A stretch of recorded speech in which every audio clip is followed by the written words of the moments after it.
La Patria Sublevada, un podcast de Alfredo Silleta. Tercera temporada. En estos tiempos convulsionados, es bueno recordar al peronismo, la única revolución que tuvo la Argentina en el siglo XX, con marchas y retrocesos, con batallas ganadas y otras perdidas, pero siempre otorgando nuevos derechos a los más humildes. Crónicas para saber de dónde venimos y hacia dónde vamos.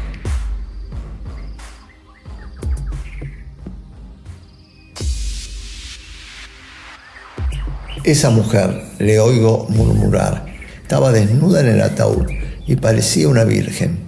La piel se le había vuelto transparente, se veían la metástasis del cáncer, como esos dibujitos que uno hace en una ventanilla mojada. El coronel bebe, es duro. Desnuda, dice, éramos 4 o 5 y no queríamos mirarnos. Estaban ese capitán de navío y el gallego que la embalsamó, y no me acuerdo quién más. Y cuando la sacamos del ataúd, el coronel se pasa la mano por la frente, cuando la sacamos, ese gallego asqueroso vuelve a servirse un whisky. Pero esa mujer estaba desnuda, dice, argumenta. Tuve que taparle el monte de Venus. Le puse una mortaja y el cinturón franciscano. ¿La sacaron del país? Sí. ¿La sacó usted? Sí. ¿Cuántas personas saben? 2. Este fragmento pertenece al cuento Esa mujer, escrito por Rodolfo Walsh en 1965, donde narra una conversación con el coronel Carlos Eugenio Mori Konin, un oficial de inteligencia del ejército y responsable de haberse llevado de la CGT el cadáver de Eva Perón en 1956. Hay que señalar que durante 15 años el cadáver de Evita fue un enigma. Algunos consideraban que la habían tirado al Río de la Plata, que la habían incinerado o que se la habían enterrado en algún cementerio del interior bonaerense. Ni Perón ni la familia Duarte supieron qué había sucedido. En esta tercera temporada de La Patria Sublevada intentaremos narrar el robo del cadáver de Eva Perón durante la Revolución Fusiladora hasta que fue devuelto en Madrid al general Juan Domingo Perón en 1971. Les recordamos que en el capítulo 9 de los podcasts de La Patria Sublevada hemos relatado la gigantesca obra realizada por Evita a través de la Fundación Eva Perón, la obtención del voto para las mujeres y la creación del partido femenino, el cual va acompañado por fragmentos de su voz y grandes canciones dedicadas a su figura. Luego de su muerte, Perón había acordado que el cadáver de Evita fuera embalsamado y estuviera en el edificio de la CGT hasta la finalización de un gran monumento dedicado al descamisado, donde se depositaría su cuerpo para que los argentinos pudieran visitarle y recordarlo. No pudo ser. El golpe de Estado de 1955, encabezado por el general Lonardi en una primera etapa y luego por el general Aramburu y el almirante Isaac Rojas, decidieron que había que desperonizar el país. El ataque fue brutal y se firmó el decreto 4161, donde se prohibió el funcionamiento del Partido Peronista y toda exhibición de símbolos referidos al peronismo. La Marina fue la encargada de entrar al edificio de CGT y allí se encontró con el cuerpo de Evita. Fue un tema primordial. La Marina planteó tirar el cadáver al río, pero el ejército consideró que había que darle cristiana sepultura, hasta que se encontrara un lugar donde el pueblo no fuera a venerarla. Se decidió que el cadáver estuviera a cargo del teniente coronel Carlos Eugenio Mori Konin, jefe del Servicio de Inteligencia, y su lugarteniente, el mayor Eduardo Antonio Arandía. El coronel, asustado de que la resistencia peronista se robara el cadáver, decidió que lo esconderían en el altillo de la casa del mayor Arandía. La situación alteró al mayor y ante el temor de que cubrieran el lugar, la paranoia no lo dejaba dormir. Y fue así que en vez de dormir con su mujer iba al altillo todas las noches. Una noche escuchó ruidos en su casa de la avenida General Paz al 500 y creyendo que se trataba de un comando peronista que venía a rescatar a su abanderada, tomó su 9 milímetros y vació el cargador sobre un bulto que se movía en la oscuridad. Era su mujer embarazada, quien cayó muerta en el acto.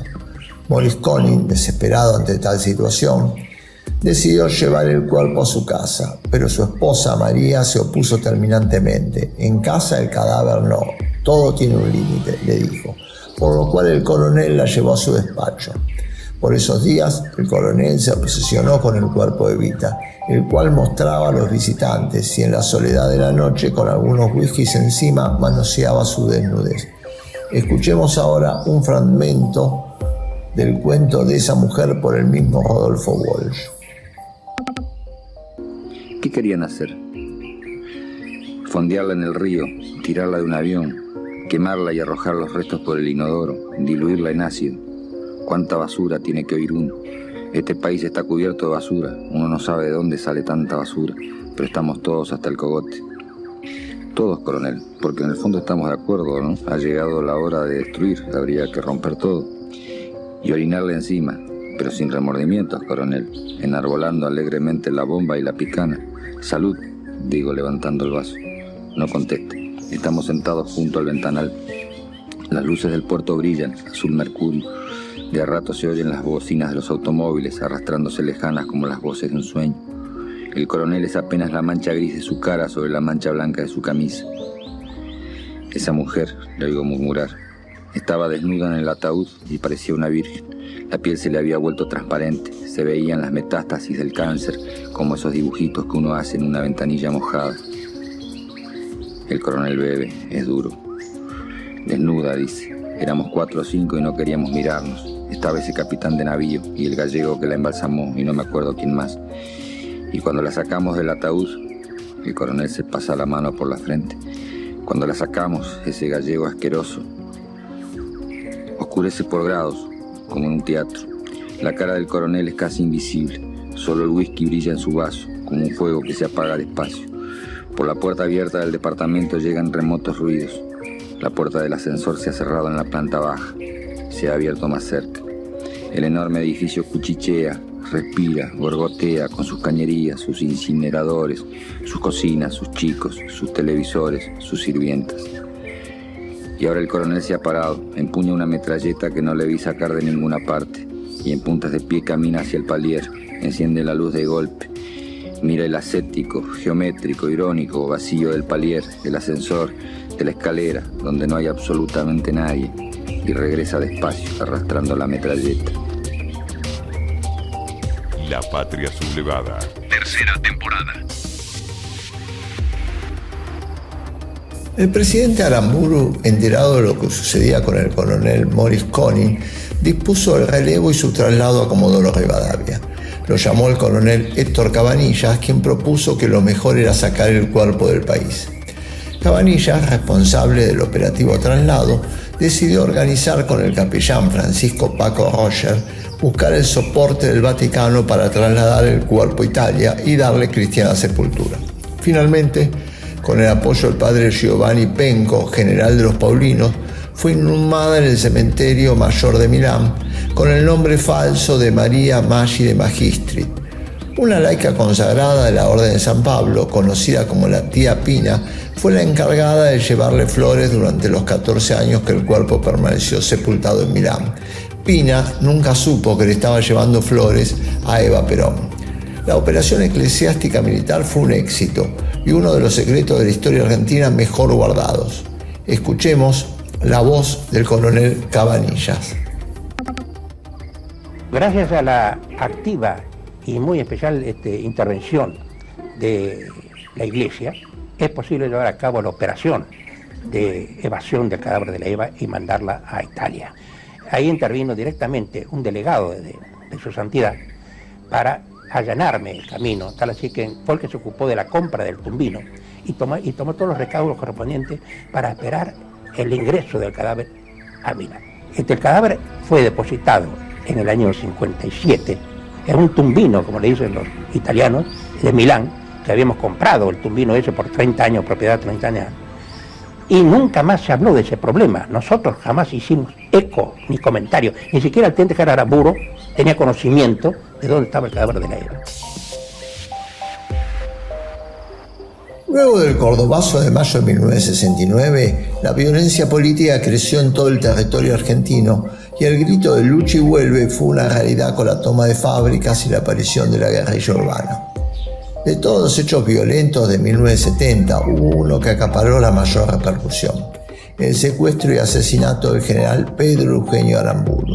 El 29 de mayo de 1970, un grupo armado con uniformes militares lo secuestró y posteriormente lo asesinó en la localidad bonaerense de Timote. Con el paso de los días se supo que era un grupo de jóvenes peronistas que venían del cristianismo comprometido con los más humildes y se hicieron llamar montoneros.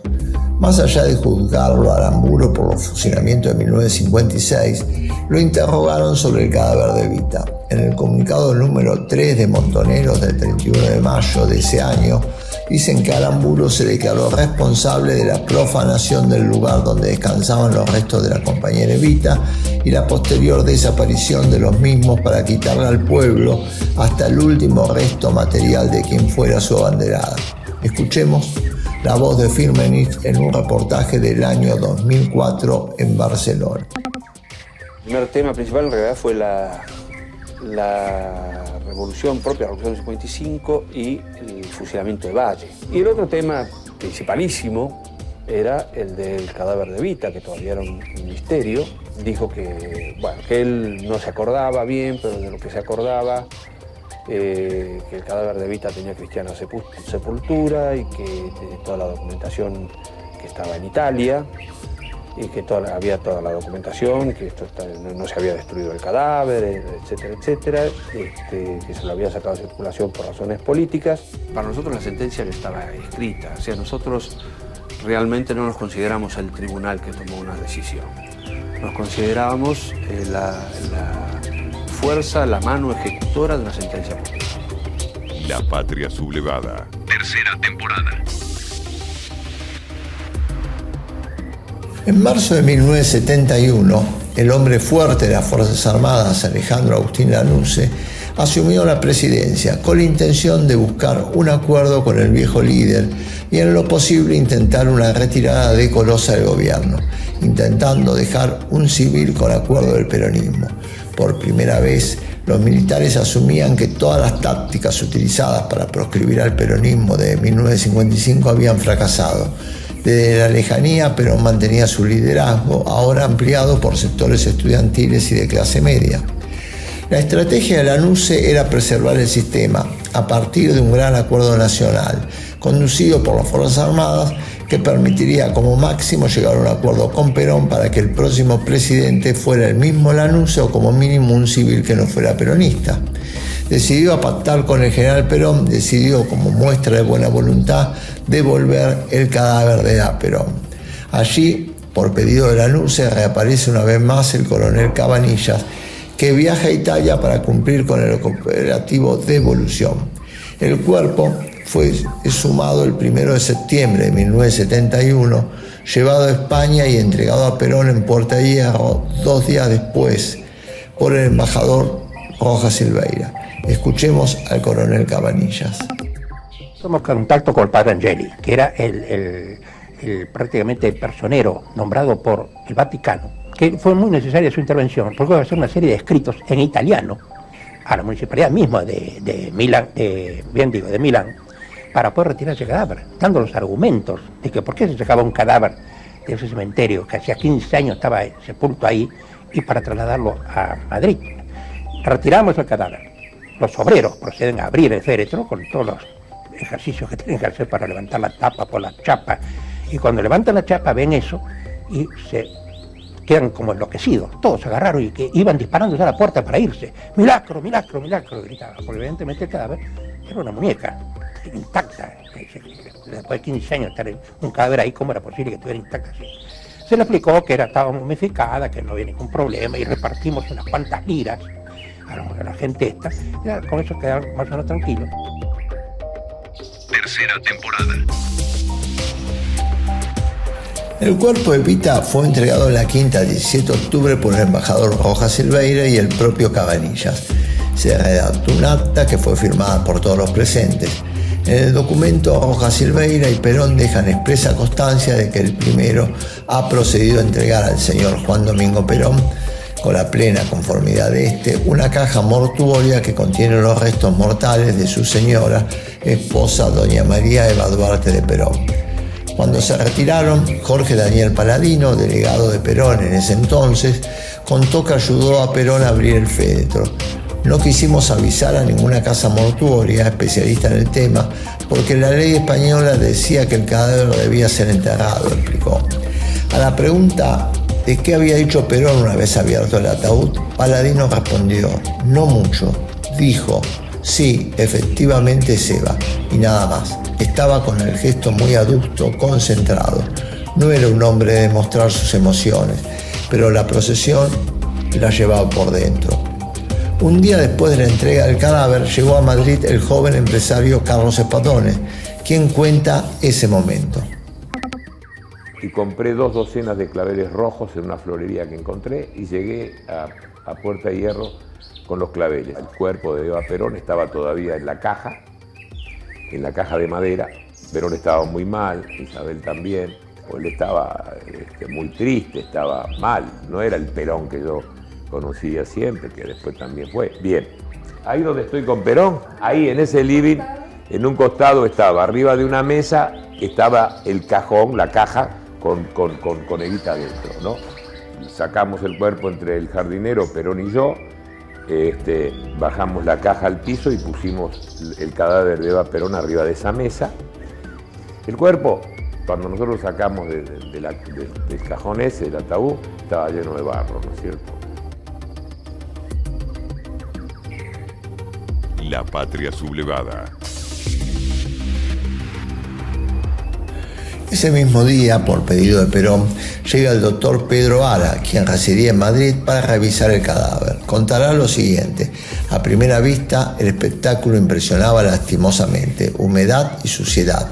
Sin el menor desorden en el peinado, la cabellera parecía mojada y sucia.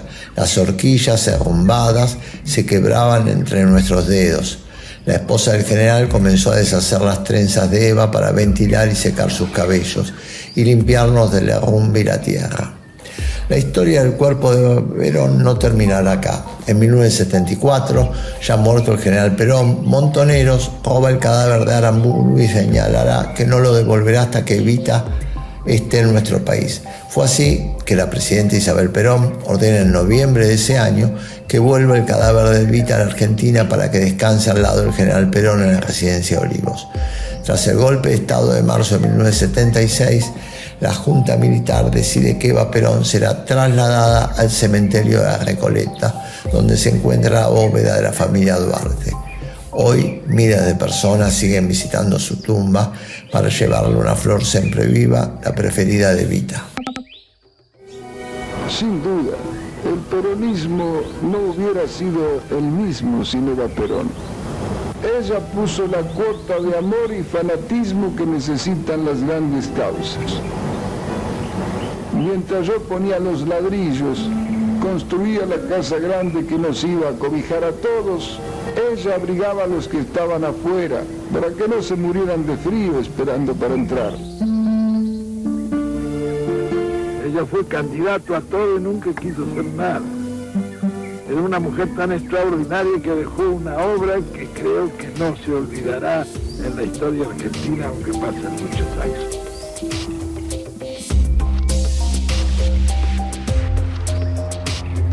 Hemos llegado al final. Estamos en YouTube, en Spotify y en el portal de Info 135. No dejen de suscribirse, que es gratis, y recibirán todas las novedades. Trabajadores, únanse, sean hoy más hermanos que nunca. Sobre la hermandad de los que trabajan, ha de levantarse en esta hermosa patria la unidad de todos los argentinos. La patria sublevada. Crónicas para saber de dónde venimos.